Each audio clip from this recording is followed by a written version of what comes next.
उत्तानपाद का अर्थ क्या होता है? तो कहते हैं गर्भे उत्तानम एव विद्येते पादौ यशसौ उत्तानपादः। गर्भ में जितने भी बालक रहते हैं उन सब का पैर उल्टा होता है, ऊपर की ओर। तो उत्तानपाद उस व्यक्ति को कहा जाता है जिसके पैर उल्टे होते हैं। और गर्भ में जितने बालक रहते हैं सबका पैर उल्टा होता है। तो इसी कारण मनुष्य को उत्तानपाद कहा जाता है। सुखदेव जी कहते राजन, हम सब के सब मनुष्य उत्तानपाद है और इन्हीं उत्तानपाद की दो पत्नियां हैं। कौन कौन सी? तो सुखदेव जी कहते हैं कि जाये उत्तानपादस्य सुनीति सुरुचिस्तयोः सुरुचि प्रेयसी पत्न्यो नेतरायत सुतो ध्रुवः।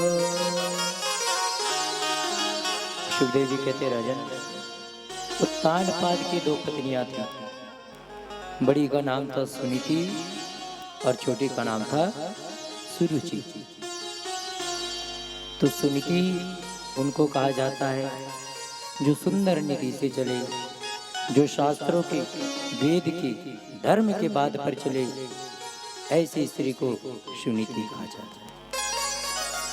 और जो माता धर्म की बात को न मानकर अपने मन की बात को मानकर चलती है, अपनी मनमानी करती है, ऐसी स्त्री को सुरुचि कहा जाता है।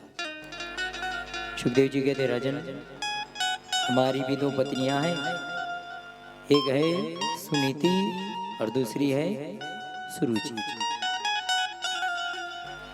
सुनीति है जो कहती है हमें कि सदैव आप धर्म के मार्ग पर चलो, सदैव आप सत्कर्म करो। लेकिन ये जो हमारी छोटी पत्नी सुनीति है बार बार मना करती है कि ये तो सब धर्म की बात पुरानी बात है, धर्म की बात को अपनी मान सकते, पहले के व्यक्ति मान देते। तो हम भी अपनी बड़ी पत्नी की बात को छोड़कर मनमानी सुनीति की बात को मान लेते हैं। और इसी प्रकार राजा उत्तानपाद भी अपनी बड़ी पत्नी, अपनी छोटी पत्नी सुनीति के, सुरुचि के बात को मानकर अपनी बड़ी पत्नी का त्याग कर दिया। हम भी अपनी मनमानी को मानकर, मनमानी की बात को मानकर धर्म की बात का त्याग देते हैं। तो सुखदेव जी कहते राजन, जो माता धर्म के मार्ग पे चलती है, अपने धर्म का पालन करती है, ऐसे स्त्री के गर्भ से राजन ध्रुव जैसे पुत्र उत्पन्न होते हैं। और जो मनमानी करते हुए आचरण करती है, ऐसी स्त्री के गर्भ से उत्तम जैसा पुत्र उत्पन्न होता है। सुखदेव जी कहते राजन, आज राजा उत्तानपाद अपनी छोटी पत्नी के कहने पर आकर अपनी बड़ी पत्नी को घर से निकाल दिया और माता सुनीति बढ़िया जंगल में जाकर घर इत्यादि बनाकर रहने लगी। धीरे धीरे समय व्यतीत होते हुए आया और कालांतर में इन्हीं माता सुनीति के गर्भ से भगवान के परम भक्त श्री सुखदेव जी, ध्रुव जी महाराज प्रकट हुए। और इधर सुरुचि के गर्भ से एक बालक उत्पन्न हुआ, प्रकट हुआ, जिसका नाम था उत्तम। तो माता सुनीति जो थी श्री ध्रुव जी महाराज का बढ़िया से लालन पालन कर रही थी, बिल्कुल एक पिता के भांति। कभी भी ध्रुव जी महाराज को ऐसा प्रतीत नहीं होने दिया कि उनके पिता ने, बढ़िया पूरा प्रेम देती माता अपने पुत्र को। तो एक दिन के बाद है, ध्रुव जी महाराज धीरे धीरे बड़े होने लग गए।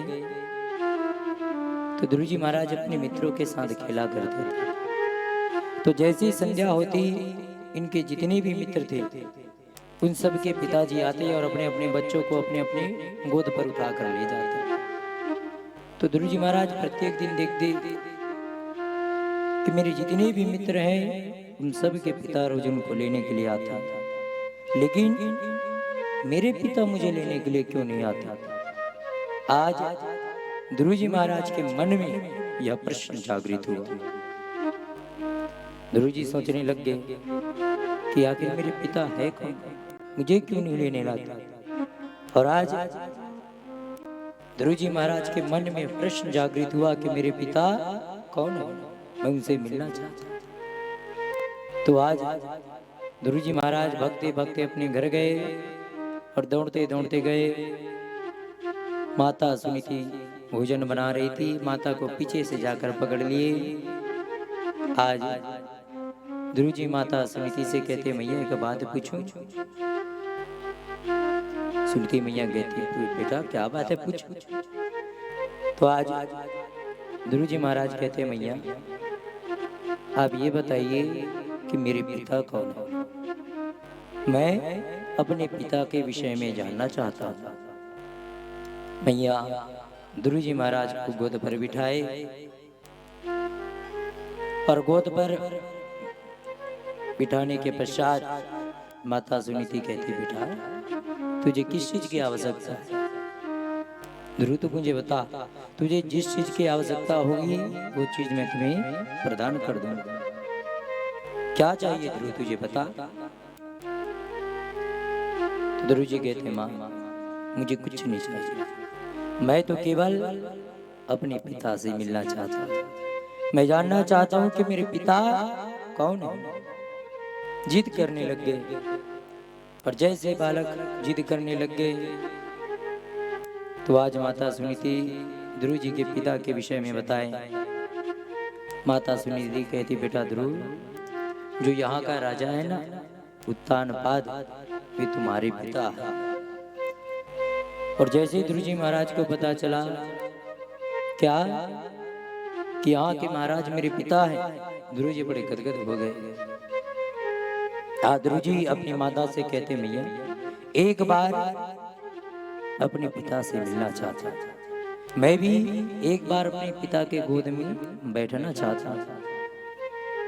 मैया ने कह दिया, ठीक है बेटा, तू कल प्रातः काल होते ही अपने पिता से मिलने के लिए चले जाना। बोली ठीक है मैया।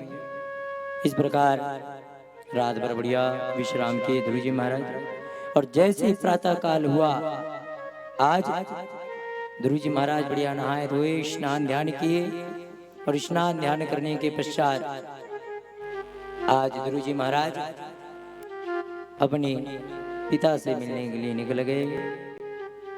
सुखदेव जी कहते, राजन ध्रुव जी महाराज केवल 5 वर्ष के बालक, छोटे से, और आज ध्रुव जी महाराज अपनी नन्ही नन्ही नंगी पैरों से धीरे धीरे चलते अपने पिता के महल की ओर जा रहे हैं। ध्रुव जी अंदर से बहुत आनंदित है कि आज मैं अपने पिता का दर्शन करूंगा, आज मैं भी अपने पिता के गोद पर बैठूंगा और मेरे मन में जितनी भी इच्छित वस्तुएं हैं वो सब मैं अपने पिता से मांग करूंगा। बच्चे हैं। और इस प्रकार ध्रुव जी महाराज जैसे ही महल के अंदर प्रविष्ट हुए, सामने बहुत बड़ा सभागार था। ध्रुव जी महाराज देखे कि उस सभा में सबसे ऊंचे आसन पर उनके पिता उत्तानपाद विराजमान और उनके गोद में एक छोटा सा बालक जो उत्तम था वो बैठा हुआ है और बड़े प्रेम के साथ आज उत्तानपाद उस बालक को अपनी गोद में खिला रहा है।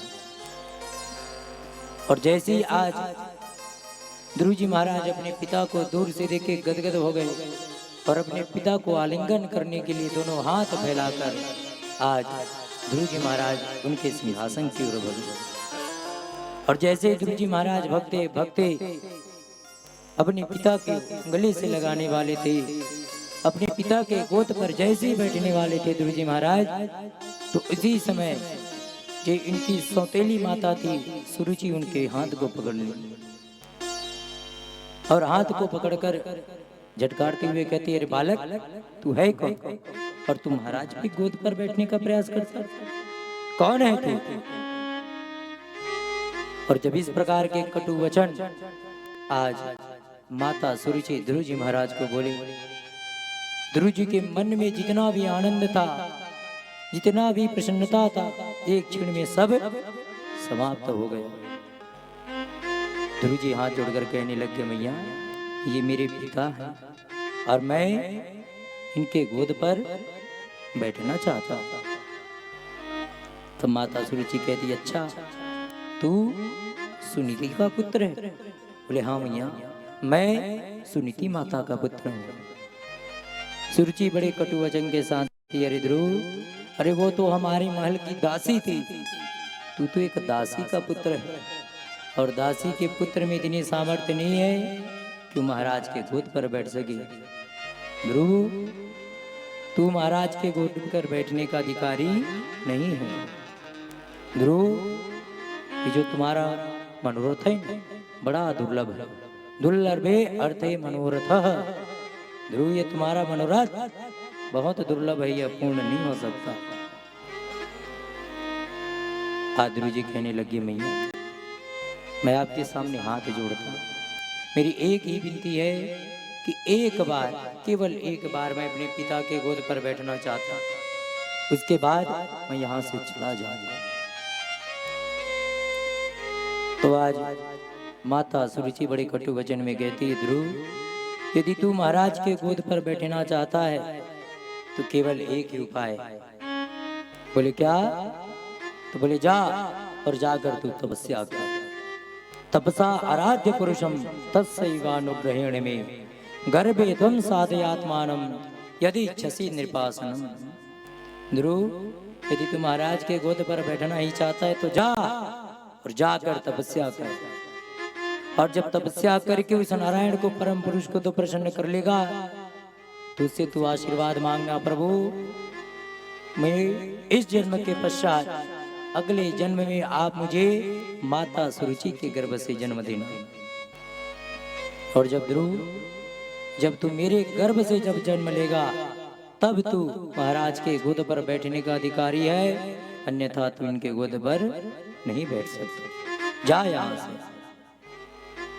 और जैसे ही आज इस प्रकार के कटु वचन माता सुरुचि ध्रुव जी के ऊपर प्रयोग किए, ध्रुव जी महाराज के जितने भी मनोरथ थे आज सब के सब चकनाचूर। आज ध्रुव जी महाराज बहुत सिसक सिसक के रो रहे, और माता के बार बार प्रश्न करने पर आज ध्रुव जी महाराज माता सुनीति से कहते, मैया एक बात पूछूं? क्या बेटा? तो ध्रुव जी महाराज कहते, माँ क्या आप एक दासी हो? क्या मैं एक दासी का पुत्र हूं? आज जैसे इन वचनों को सुनी माता बिल्कुल स्तब्ध रहेगी। माता सुनीति पूछती है, बेटा ऐसा किसने कहा? तो ध्रुव जी महाराज कहते, माँ ये सब वचन जो है मेरी सौतेली माता सुरुचि ने कहा है। और जैसे ही इन बातों को माता सुनीति सुनी, ध्रुव जी से कहती, बेटा तुम्हारी माता सुरुचि ने बिल्कुल सत्य कहा।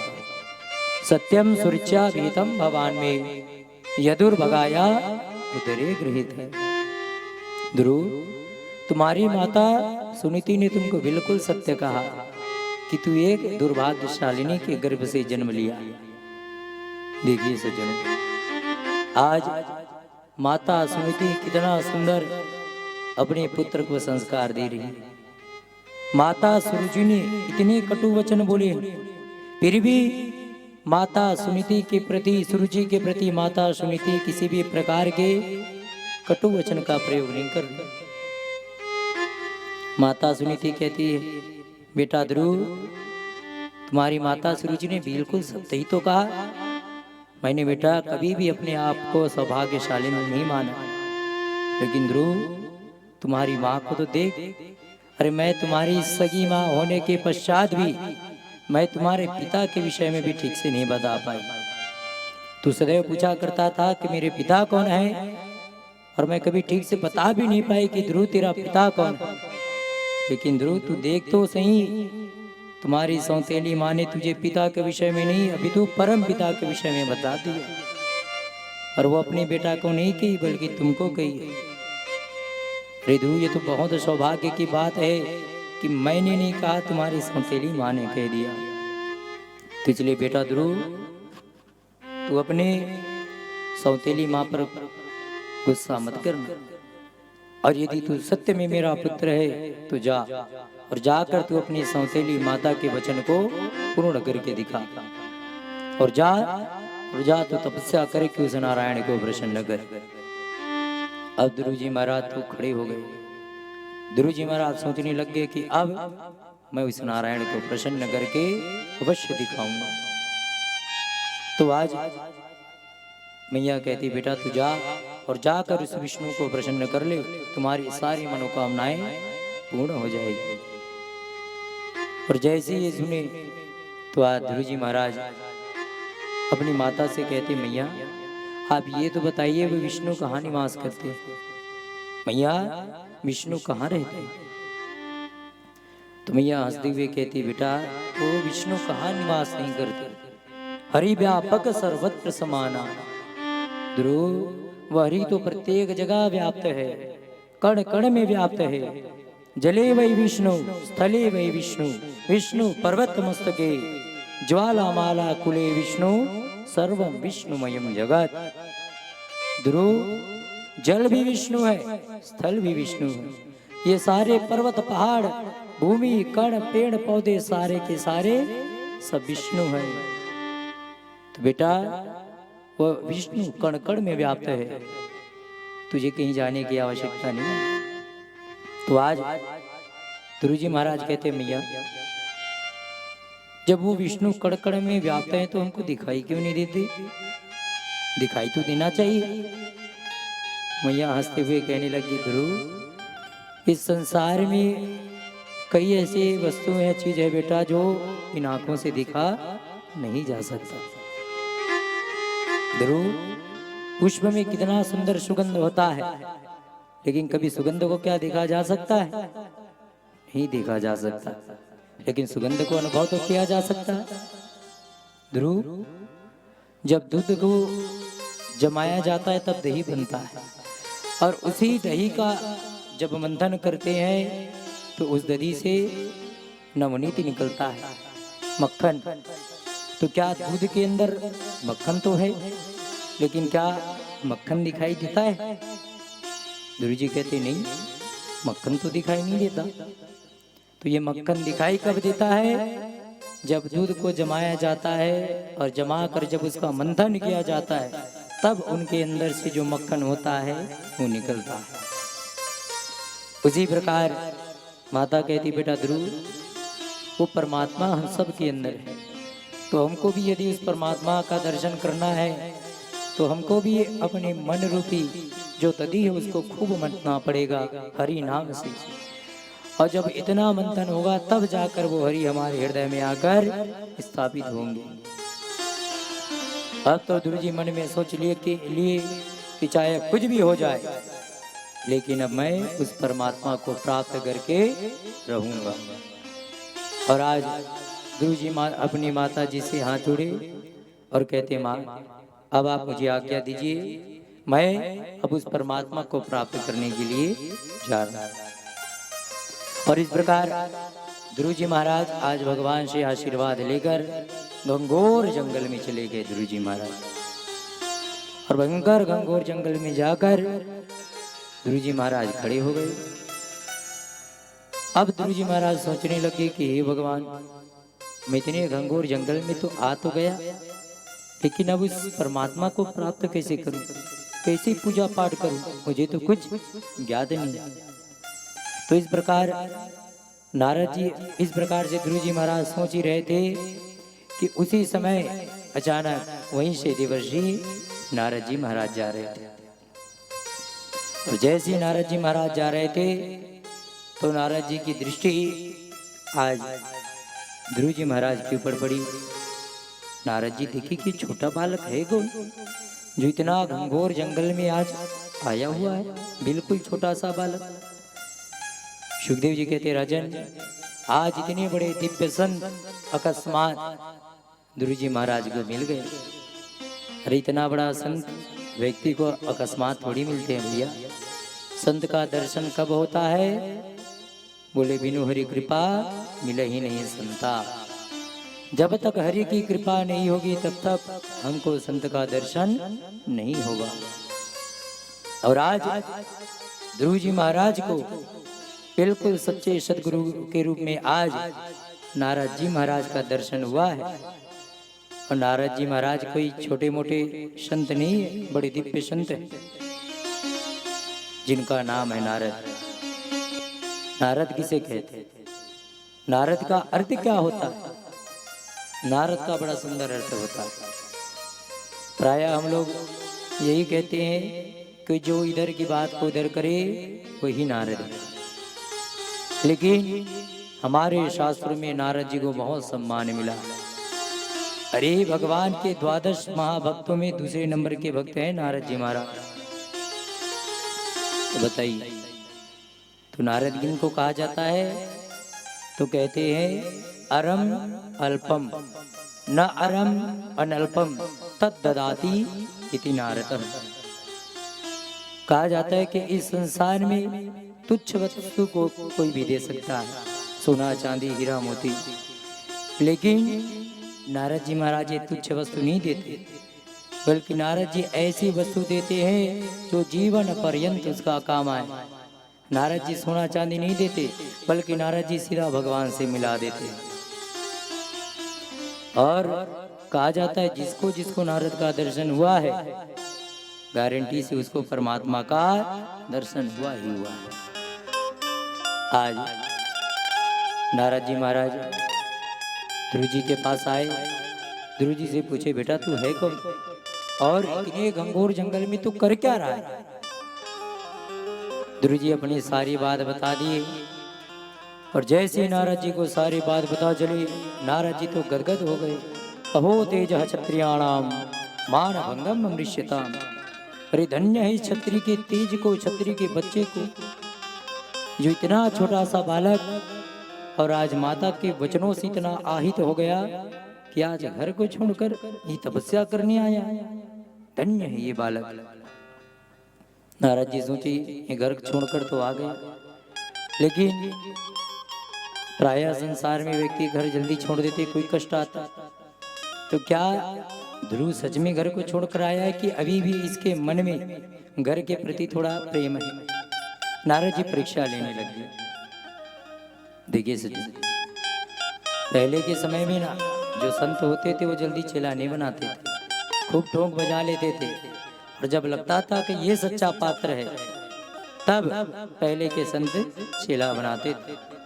तो नारद महाराज जी भी आज परीक्षा लेने ध्रुव जी की। नारद जी कहते, बेटा ध्रुव तू तो बिल्कुल एक छोटा 5 वर्ष का बालक है, और आज तू अपने माता पिता के वचनों से इतना आहित हो गया कि घर को छोड़कर आ गया। बिल्कुल गलत बात है। नारद जी महाराज कहते हैं कि नाधुनाप्यवमानं ते सम्मानं वापि पुत्रकः लक्ष्यामः कुमारस्य सक्तस्य क्रीडनादिषु। नारद जी कहते, ध्रुव बेटा, अरे माता पिता तो अपने बच्चों को सहजता से ही डांट देते हैं, तो इसका मतलब तो ये नहीं कि बच्चा इतना क्रोधित हो जाए कि अपने माता पिता को छोड़कर ही घर से भाग जाए। बिल्कुल गलत बात।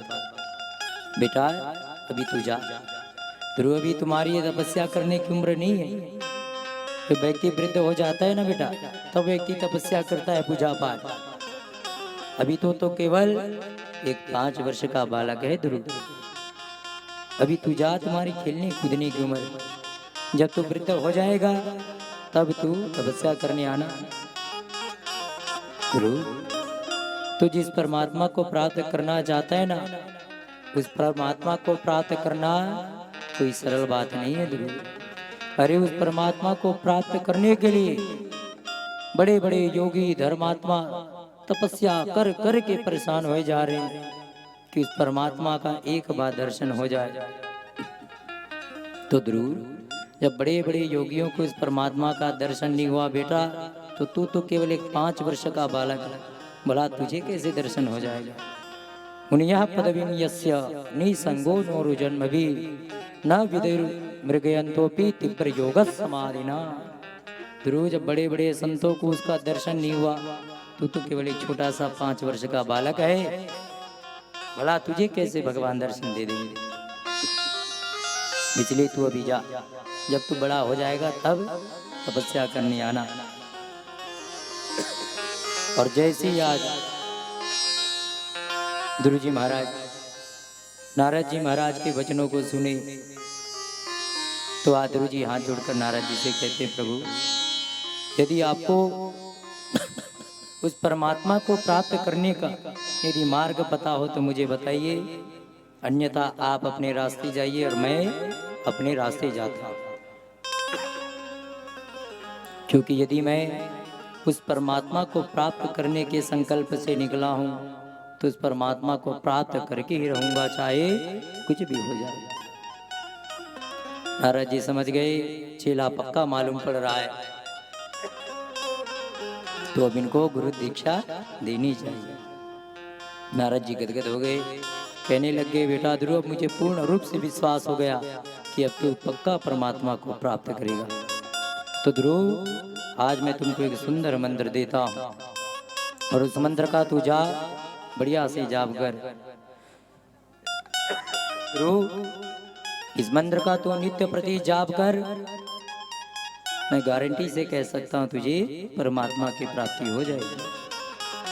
तो आज नारद जी महाराज ने श्री ध्रुव जी महाराज को सुंदर द्वादशाक्षरी मंत्र ओम नमो भगवते वासुदेवाय मंत्र का दीक्षा दिया। नारद जी कहते हैं, बेटा यह कोई सामान्य मंत्र नहीं है ध्रुव, परम मंगलमय मंत्र है। अरे व्यक्ति इस मंत्र को जाप कर ले तो सिद्धों को देखने की सामर्थ्य उनके नेत्रों में आ जाए। परम पवित्र मंत्र है ध्रुव। तो आइए हम लोग भी इस द्वादशाक्षरी मंत्र का थोड़ा जाप कर ले, उसके पश्चात आगे की कथा की ओर चलते हैं। बड़े भक्त वत्सल भगवान की। बढ़िया से सभी लोग भगवान के मंत्रों का जाप करते हुए ओम नमो भगवते वासुदेवाय, ओम नमो भगवते वासुदेवाय, वत्सल भगवान की जय। आज नारद जी महाराज कहते, ध्रुव ये कोई साधारण मंत्र नहीं बेटा, यह भगवान का परम प्रिय मंत्र है ध्रुव। और जा इस मंत्र को तू जप। महाराज जी कहते, बेटा जपस्य परमो गुह्यम श्रूयता मे नृपात्मज, यम सप्तरात्रं प्रपठन पुमान पश्यति केचरान। ध्रुव, यह भगवान का परम गोपनीय मंत्र है, और कोई व्यक्ति यदि सप्तरात पर्यंत कहीं इस मंत्र का अखंड जाप कर ले, तो ध्रुव उस व्यक्ति के नेत्रों में सिद्धों को देखने की सामर्थ्यता आ जाती। इसलिए बेटा तू जा, तुरंत जा। कहा? यमुना नदी के किनारे। तत्तात गच्छ भद्रं ते यमुनाया सदं सुजी, पुण्यम मधुवनम यत्र सानिध्यम नित्यदा हरे। ध्रुव, तो अभी तुरंत जा यमुना नदी के किनारे, वहां पर सुंदर जाकर तू इस मंत्र का बिल्कुल श्रद्धा के साथ जाप कर। मैं बिल्कुल दावा के साथ कह रहा हूं, तुमको परमात्मा का दर्शन अवश्य होगा। इस प्रकार आज गुरु दीक्षा लेकर श्री ध्रुव जी महाराज चले गए और सूर्य अंदर मधुबन में जाकर वहां पर यमुना पुलिन में स्नान किए, और ध्रुव जी महाराज बढ़िया से बैठकर भगवान श्री हरि का सुंदर द्वादशाक्षरी मंत्र का जप करना प्रारंभ किया।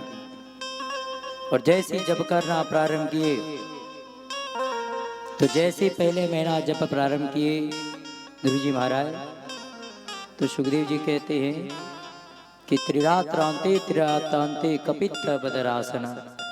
पहले महीने में ध्रुव जी महाराज 3-3 दिनों में केवल एक बार बेर के फल को खाते, कैच के फल को खाते और तपस्या करते। और जैसे ही तपस्या करते करते 1 महीना पूर्ण हुआ और जैसे दूसरा महीना पूर्ण प्रारंभ हुआ तो ध्रुव जी महाराज अब फल को भी खाना बंद कर दिए। अब ध्रुव जी महाराज केवल पेड़ पौधे के पत्ते को खाते और उनको खाकर तपस्या करते, लगातार तपस्या। और जैसे ही दूसरा महीना फिर पूर्ण हुआ, तीसरा महीना प्रारंभ हुआ तो अब ध्रुव जी महाराज पेड़ पौधे के पत्तों को भी खाना बंद कर दिए। अब ध्रुव जी महाराज जो है केवल यमुना के जल का पान करके लगातार तपस्या करने लगे। और जैसे ही तीसरा महीना भी पूर्ण हुआ और जैसे चौथा महीना पूर्ण हुआ तो अब ध्रुव जी महाराज यमुना के जल को भी पीना बंद कर दिए और केवल 12-12 दिनों में एक बार वायु का पान करते और लगातार तपस्या करते रहते। और इस प्रकार से ध्रुव जी महाराज बिल्कुल तपस्या में संलग्न रहे, तपस्या करते रहे। और जैसे ही आज चौथा महीना पूर्ण हुआ, 5वां महीना प्रारंभ हुआ तो सुखदेव जी कहते राजन अब ध्रुव जी महाराज श्वास लेना भी भूल गए, बिल्कुल श्वास लेना बंद कर दिए ध्रुव जी महाराज। और ऐसा ध्यान चढ़ाए कि ध्यायन भगवतो रूपम नाद्राशित किंचनाद परम।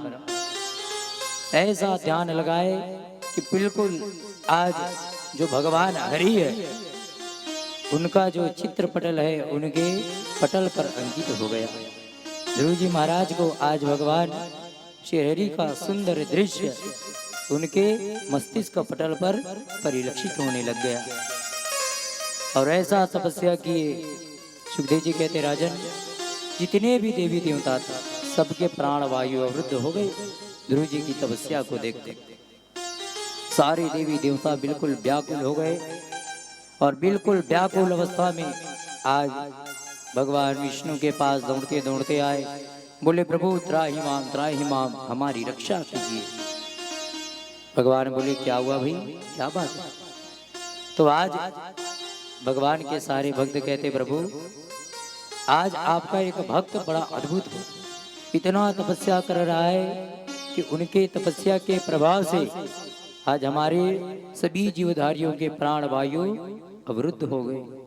प्रभु आपसे निवेदन है कि आप जल्दी जाकर अपने उस भक्त को दर्शन दीजिए, नहीं तो आज हम सबके प्राण निकल जाएंगे।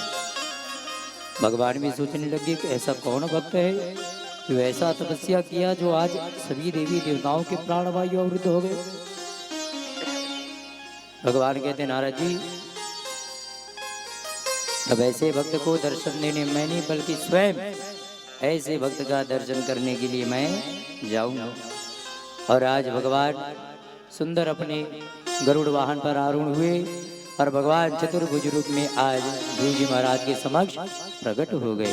बोले भक्त वत्सल भगवान की। और आज जैसे ही भगवान चतुर्भुज रूप में ध्रुव जी महाराज के समक्ष प्रकट हुए, आज भगवान ध्रुव जी के सुंदर मुखारविंद को देखकर बड़े प्रसन्न हो गए। भगवान सोचने लगे अरे ये तो बड़ा छोटा सा प्यारा सा भक्त है, मैंने तो अपने जीवन में केवल बड़े बड़े बुजुर्गों को ही देखा है भक्ति के रूप में, लेकिन आज जीवन में पहली बार इतना छोटा सा बालक को अपने भक्त के रूप में दिख रहा हूं। भगवान बड़े गदगद हो गए। भगवान ध्रुव जी महाराज से कहते ध्रुव बेटा मैं आज तुम्हारी तपस्या से बहुत प्रसन्न हूँ। ध्रुव आज तुमको क्या आशीर्वाद चाहिए तुम मांग लो, तुम जो मांगोगे मैं तुमको वही दूंगा। लेकिन ध्रुव जी महाराज ऐसे ध्यानस्थ थे, इतने ध्यानस्थ कि उनको भगवान की आवाज भी सुनाई नहीं दी। भगवान कहते ध्रुव मैं तुम्हारी तपस्या से प्रसन्न हूं, अपने नेत्रों को तो खोल के देख, मैं तुम्हारे समक्ष खड़ा हूं। लेकिन ध्रुव जी महाराज न टस से मस हो। भगवान सोचने लगे ये तो बड़ा अद्भुत भक्त है भाई, आखिर ये ध्रुव अपने नेत्र को खोल क्यों नहीं रहा। जब भगवान ध्यान लगाकर देखे तो क्या, भगवान की सुंदर बांकी झांकी का दर्शन ध्रुव जी महाराज को तो उनके हृदय पटल पर हो रहा है। भगवान सोचे अच्छा ये बात है, हमारा दर्शन तो इनको इनके हृदय स्थल पर हो रहा है, तो भला ये बाहर क्यों झांके। ध्रुव जी महाराज तो उन्हीं के आनंद में आनंदी है। तो आज भगवान क्या किए, तुरंत अपनी उस छवि को ध्रुव जी के हृदय से खींच ली, और जैसे ध्रुव जी के हृदय से अपनी उस झांकी को खींच लिए भगवान, तो आज ध्रुव जी ऐसे छटपटाकर उठ गए जैसे उनका दम घुट रहा हो। और जैसे नेत्र खोले तो सामने स्वयं साक्षात चतुर्भुज भगवान विष्णु खड़े थे। बोले विष्णु भगवान की। और जैसे आज भगवान विष्णु को देखे ध्रुव जी महाराज गदगद हो गए, आज मेरा तपस्या सफल हो गया। ध्रुव जी महाराज गए और जाकर भगवान विष्णु को साष्टांग प्रणाम किए, और बढ़िया से साष्टांग प्रणाम किए ध्रुव जी महाराज। और प्रणाम करने के बाद खड़े हुए। अब ध्रुव जी महाराज प्रणाम करने के पश्चात भगवान विष्णु के मुखारविंद को देखे और फिर शर्मा के अपना मुख नीचे कर लिया। ध्रुव जी मन ही मन सोचने लग गए, गुरुदेव ने तो यह रास्ता बता दिया कि बेटा ऐसे ऐसे मंत्र जप, ऐसे तपस्या कर, तुझे परमात्मा की प्राप्ति अवश्य हो जाएगी। लेकिन मैंने गुरु जी से पूछना भूल गया कि गुरु जी कहीं भगवान जब सामने आ जाए तो फिर क्या करूं। अरे ना तो मैं पढ़ा लिखा हूं, ना कॉलेज स्कूल कहीं कुछ गया हूं, ना मुझे स्तुति आती है, ना कोई वेद के मंत्र आते हैं, अब क्या जाए। तो ध्रुव जी महाराज इस प्रकार अपने मन में सोच ही रहे थे। भगवान आज ध्रुव जी के मन की बात को समझ गए, ध्रुव जी क्या चाह रहे हैं। भगवान समझ गए कि ध्रुव जी की मन स्थिति क्या है, और आज भगवान तुरंत अपने 5 जंग शंख को लिए और जाकर ध्रुव जी महाराज के कपोल से उनके गाल से स्पर्श करा दिए। और जैसे ध्रुव जी महाराज के गाल से भगवान ने अपने शंख को स्पर्श कराया, सुखदेव जी कहते राजन देखते देखते ध्रुव जी महाराज को पूरे 4 वेद 6 शास्त्र पूरे 18 पुराण पूरे कंठस्थ हो गए। बोलिए भक्त वत्सल भगवान की जय हो। और जैसे आज ध्रुव जी महाराज को सारे वेद वेदांग ज्ञात हो गए, आज सुंदर श्लोकों के माध्यम से ध्रुव जी महाराज भगवान की स्तुति गाने लगे। स्तुति गाते हुए ध्रुव जी महाराज कहते हैं कि योऽन्तः प्रविश्य मम वाच्यमिमां प्रसूता संजीवयत्य अखिल सत्वधरः सदात्मा अन्यासहस्रचरण श्रवण त्वगादीन् प्राणान्नमो भगवते पुरुषाय तुभ्यम्। ध्रुव जी महाराज कहते प्रभु योऽन्तः प्रविश्य मम वाचमिमां प्रसुप्ताम्, आज आप मेरे अंतःकरण में प्रविष्ट होकर मेरी जो अंतःकरण में सोई हुई थी जो वाणी थी, जो प्रसुप्त अवस्था में थी, आज उनको आपने जागृत करा दिया। प्रभु आपका बारंबार धन्यवाद। ध्रुव जी महाराज कहते प्रभु यह जो हाथों में काम करने की शक्ति, वाणी में बोलने की जो शक्ति, पैरों में जो चलने की शक्ति है, ये सारी शक्ति केवल आपके द्वारा प्रदत्त है। इसलिए प्रभु मैं तुच्छ सा दास हूँ, आपको मैं क्या अर्पित कर सकता हूँ। अतएव केवल एकमात्र मेरा प्रणाम स्वीकार कीजिए।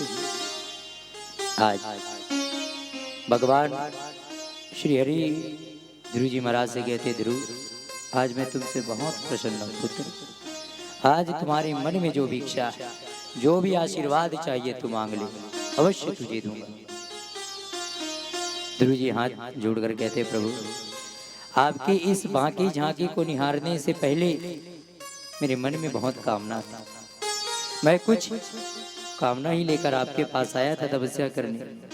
लेकिन जैसे ही आज मैंने आपके इस सुंदर दृश्य का, सुंदर बाकी झांकी का अवलोकन किया, दर्शन किया, तब मेरे मन में जितनी भी कामना थी आज सब पूर्ण हो गई। मुझे कुछ नहीं चाहिए। भगवान कहते हैं ध्रुव बेटा, तू जो चाहे मांग ले, मैं तुझे दूंगा, क्योंकि मैं भक्तों को देकर मुझे बड़ी प्रसन्नता होती। तो आज ध्रुव जी महाराज कहते अच्छा प्रभु, आपको भक्त कुछ मांगती तो आपको प्रसन्नता होती? बोले हाँ। तो आज ध्रुव जी महाराज भगवान श्री हरि से कहते प्रभु मुझे एक ही आशीर्वाद चाहिए। बोले क्या? तो ध्रुव जी महाराज कहते हैं बस यही आशीर्वाद चाहिए कि भले ही यह संसार कभी मुझे सहारा मत दे, लेकिन सदैव मुझे आपका सहारा चाहिए। भगवान ध्रुव जी से कहते बेटा जाओ, मैं तुझे आशीर्वाद देता। तो बढ़िया से बहुत वर्षों तक तू राजपाट कर और बढ़िया आनंद के साथ सब जितने भी भौतिक वस्तुएं उनका सुख भोग, फिर अंत में तू मेरे परम धाम को प्राप्त होगा, ये मेरा आशीर्वाद। इस प्रकार आज भगवान आशीर्वाद देकर चले गए। और जैसे सब व्यक्ति को ज्ञात हुआ कि आज ध्रुव जी महाराज को परमात्मा की प्राप्ति हो गई, सब ध्रुव जी महाराज की बड़ी प्रशंसा करने लगे। अरे भैया ये तो बड़ा गजब हो गया, छोटा सा बालक है ध्रुव 5 वर्ष का, और आज प्रभु की ऐसी कृपा हुई कि भगवान ने उनको दर्शन दे दिया। और ये तो बड़ा अच्छा बात है। सुखदेव जी कहते राजन, आज वो माता, कौन माता? बोले सुरुचि, जिसने उस दिन ध्रुव को फटकार कर भगा दिया था, आज वही माता सबसे पहले ध्रुव जी महाराज का स्वागत करने के लिए आगे आगे जा रही और कह रही कि मैंने ध्रुव को मार्ग बताया, तभी तो वो जाके आज परमात्मा को प्राप्त किया। सारे के सारे व्यक्ति आज ध्रुव जी के स्वागत के लिए जा रहे हैं। सुखदेव जी कहते राजन, जिस पर एक बार उसकी कृपा हो जाए ना, तो संसार के व्यक्ति उनके पीछे पीछे दौड़ते हैं। जा पर कृपा राम की होई, ता पर कृपा करही सब कोई। जिस पर एक बार राम की कृपा हो जाए तो फिर संसार के लोग तो अपने आप ही उनके पीछे पीछे दौड़ने लग जाते। तो इस प्रकार आज इनके माता पिता इनसे मिले। माता सुरुचि हाथ जोड़कर ध्रुव से क्षमा मांगने लगी, बेटा मुझे क्षमा करना, मैंने बहुत कटु वचन तुम्हारे लिए प्रयोग की। तो ध्रुव जी महाराज कहते माँ, अरे आप तो मेरी माँ, और मैंने आपके वचन का पालन किया, और आज देखो आज मैं कहाँ पहुँच गया। ये सब आपका ही आशीर्वाद। आज ध्रुव जी के पिता उत्तानपाद को बड़ी ग्लानि हुई कि मेरा छोटा सा पुत्र आज परमात्मा को प्राप्त कर लिया, और मैं इतनी उम्र के होने के पश्चात भी भोग विलास में डूबा रहा। आज उत्तानपाद अपने सारे राजपाट को त्याग दिए और ध्रुव जी महाराज को गद्दी पर बिठा दिए।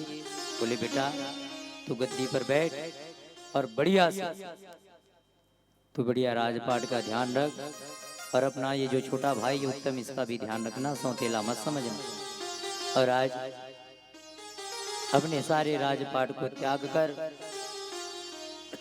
उत्तानपाद जी महाराज चले गए, जंगल में तपस्या करने लग गए। और बढ़िया ध्रुव जी महाराज राजा बन गए। धीरे धीरे समय व्यतीत होते गया।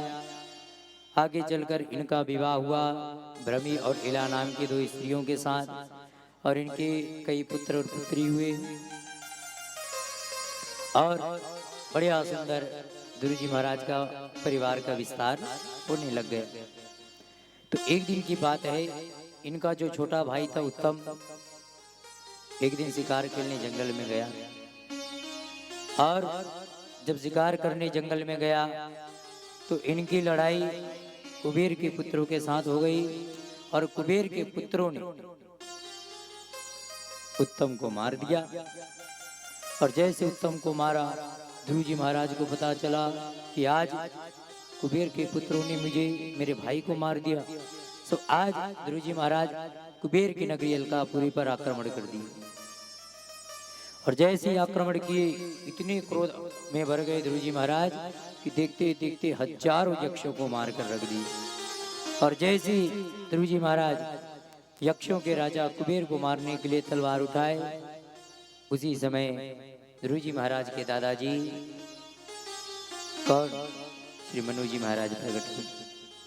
आज मनु जी कहते बेटा ध्रुव ये तू क्या कर रहा, अरे तू भगवान का इतना परम भक्त, और आज तुम्हारे अंदर इतना क्रोध भर गया कि तू एक के बदले कितनों को मार दिया। मनु महाराज कहते ध्रुव ये भगवान के भक्त को शोभा नहीं देता बेटा हिंसा, इसलिए तू इसको छोड़ दे। ध्रुव जी कहते बाबा इस यक्ष के पुत्र ने मेरे भाई को मारा, इसलिए मैंने इनके पुत्रों को मारा। तो आज कहते बेटा संसार में कोई किसी को नहीं मारता, वो तो जितना दिन का लिखा होता है व्यक्ति उतने दिन में ही मरता है। ये तो भगवान का एक ले जाने का बहाना है, छोड़ दो इनको। आज ध्रुव जी महाराज शांत हुए और कुबेर को छोड़ दिया। और जैसे कुबेर को छोड़े आज कुबेर जी महाराज प्रसन्न हो गए। वाह ध्रुव वाह, आज मैं तुमसे बड़ा प्रसन्न हूँ बेटा, तू क्षत्रिय है और क्षत्रिय अपने क्रोध पर काबू कर ले, इससे बड़ी बात क्या हो सकती है। मैं आज तुझसे बहुत प्रसन्न हूँ, जो आशीर्वाद चाहिए ले। ध्रुव जी महाराज हाथ जोड़कर कहने लगे प्रभु आशीर्वाद का एक पापड़ तो अभी तक से बेल रहा हूँ, अब दूसरा आशीर्वाद नहीं चाहिए। बोले महाराज अब कुछ आशीर्वाद नहीं जाता, बस आप मुझे क्षमा कर दीजिए, यही काफी। बोले ठीक। इस प्रकार कुबेर जी क्षमा किए, ध्रुव जी अपने राज्य वापिस आए।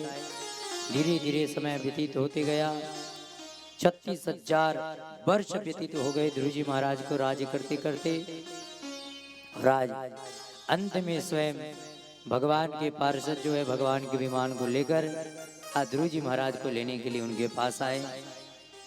ध्रुव जी महाराज से कहते ध्रुव जी महाराज अब आप चलिए, आपका भगवान के परम धाम जाने का समय आ गया। तो ध्रुव जी महाराज अपने सारे नित्य कर्म को पूर्ण किए और ध्रुव जी महाराज आज जाकर विमान पर बैठने लग गए। और जैसे ध्रुव जी महाराज आज विमान पर बैठने लग गए, उसी समय एक भयंकर काली स्वरूप वाली एक स्त्री आई, प्रकट हो गई। वो स्त्री हाथ जोड़कर कहने लगी क्षमा करना महाराज, लेकिन जो व्यक्ति संसार में आता है ना, मुझसे विवाह किए बिना वो जाता नहीं। इसलिए महाराज आप तो भगवान के परम भक्त हैं, तो आप तो भगवान के भक्त होने का प्रमाण तो दीजिए। अरे आप भगवान के भक्त हैं तो आप कम से कम भगवान के नियम को तो मत तोड़िए। ध्रुव जी महाराज पूछे देवी आप हो कौन ये तो बताओ। तो ध्रुव जी से वो देवी कहती महाराज मेरा नाम है मृत्यु देवी, और इस संसार में जो भी व्यक्ति आता है ना, मुझसे पहले विवाह करता है फिर वो जाता है। इसलिए आपसे निवेदन है आप भी मेरा वर्ण कीजिए, फिर आपको जहाँ जाना है प्रेम के साथ जाइए। ध्रुव जी महाराज बोले ठीक है, आप तनिक अपने सिर को नीचे तो कीजिए। सो ये सिर को नीचे करके बैठ गई, और जैसे ही अपने शीश को नीचे करके बैठी ये मृत्यु देवी, तो आज ध्रुव जी महाराज इनके शीश पर अपने पैर को रखे और जाकर विमान पर बैठ गए।